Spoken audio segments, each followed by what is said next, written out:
Hi there mga kababayan. So etong part ng video na kukunin ko sa Banateros, yung naging recent lang na news, yung sinabi nga dito ni Boss Dada, breaking news kasi lumabas na yung result ni Congressman Pulong Duterte, yung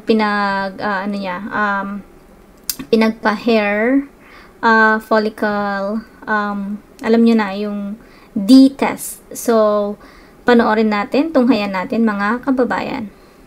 Partners, meron lang po tayong breaking news. Ibinahagi ni Davao City 1st District Representative Paulo Duterte sa SMNA News ang resulta ng kanyang hair follicle drug test at ito ay nag-negatibo.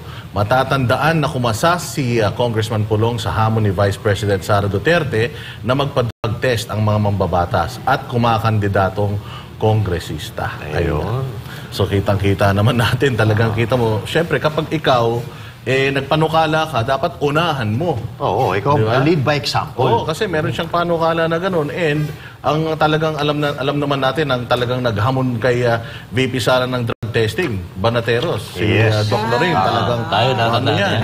Oo, nasa Davao pa tayo. Sinabi nga ni Doc Lorraine na kung si Inday Sara ay mapapatunayan niyang nagda-drugs, mag-withdraw siya ng kanyang ano. Natural. Kayo ba?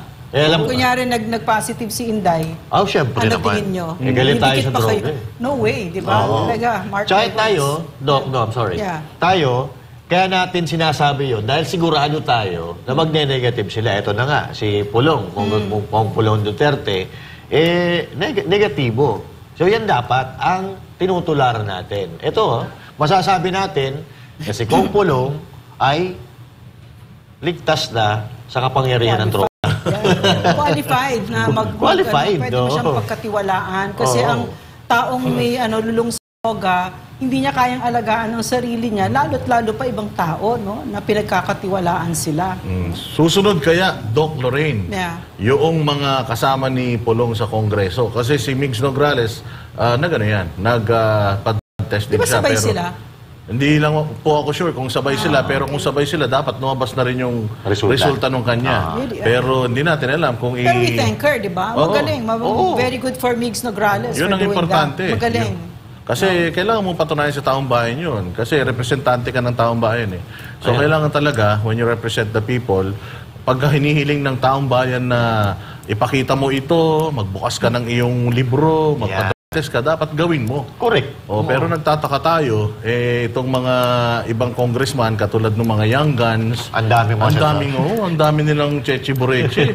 Alam mo, sabi ni PRRD, nung lumabas yung video ni Bongbong Marcos, di ba? Tapos ang sinabi niya, hindi daw, sabi nung nila Balos, hindi daw authentic, di ba?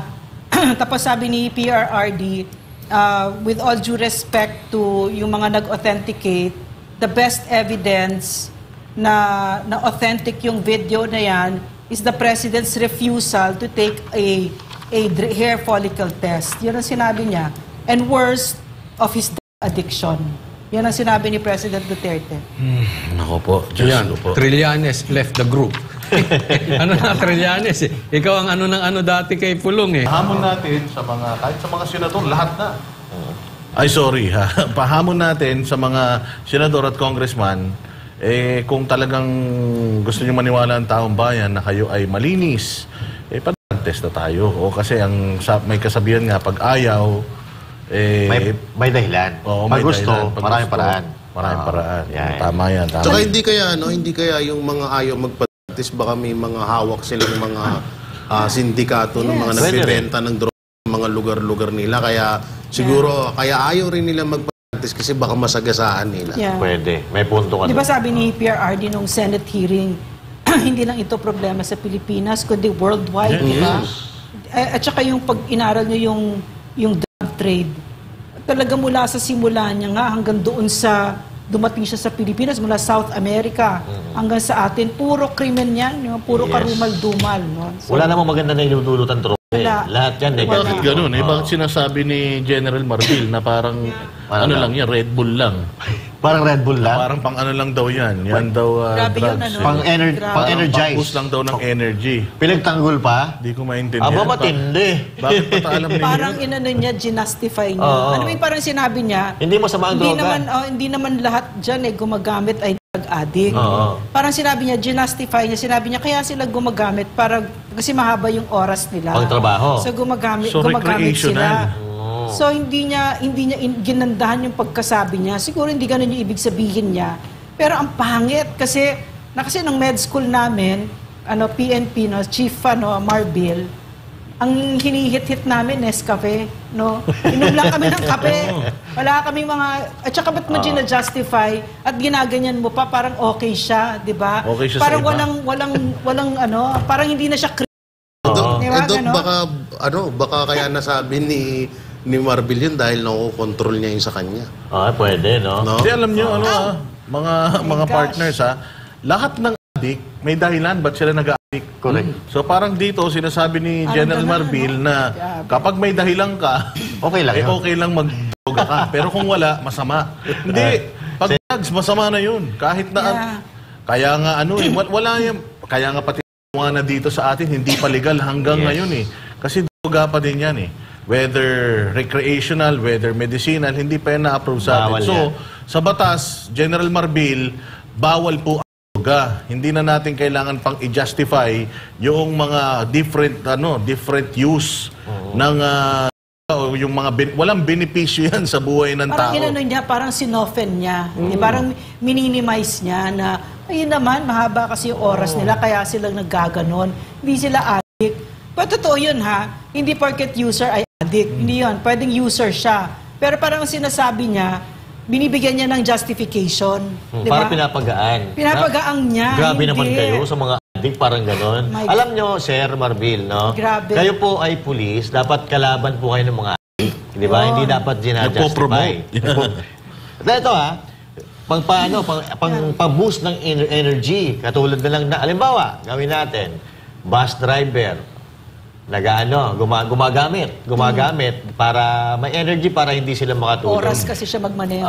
Di ba yan din nagiging dahilan para madisgrasya yung kanilang mga minamaneho? So hindi po. Basta bottom line here, whatever it is, guys, bawal po yun, sir.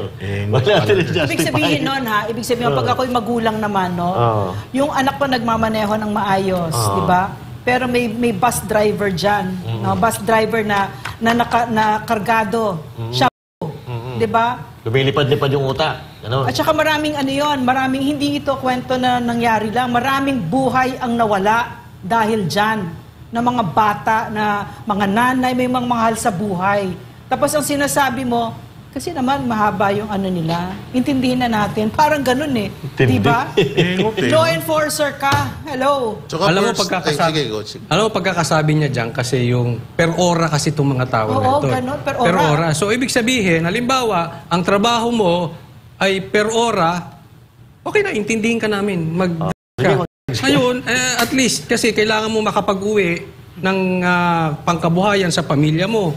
Para on the side, kung sumabog ka man, ka o may ka, okay lang kasi importante yung pamilya mo may makapag-uwi ka. Kasi total per ora ka. Sabi niya may mga pinapakain yan. Galing to sa pulis? Yeah. Chief of Police, di ba? Chief PNP. Grabe, no? First time ko marinig sa isang general.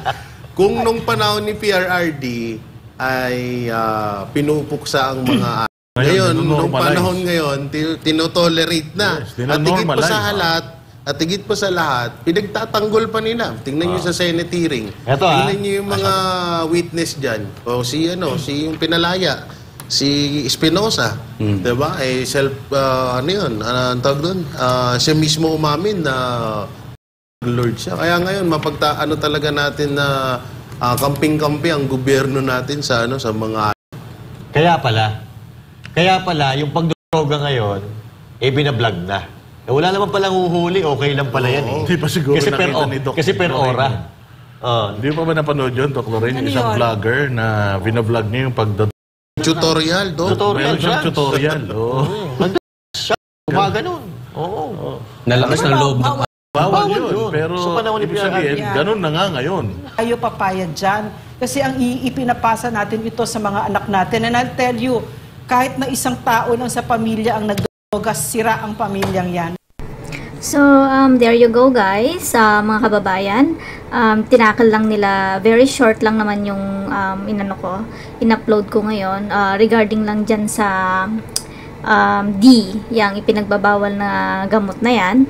At nakita natin yung bulk ng topic nila, which is lahat may point sila, diba? Pangit din talaga kasi yung naging statement nitong Chief PNP na to na si Marbil parang tama nga sila, gina-justify pa niya, diba, yung paggamit ng ipinagbabawal na D. But anyway, kakat ko na muna doon sa part na yon at samantala po muna ako magpapaalam. Kita-kits ulit bukas.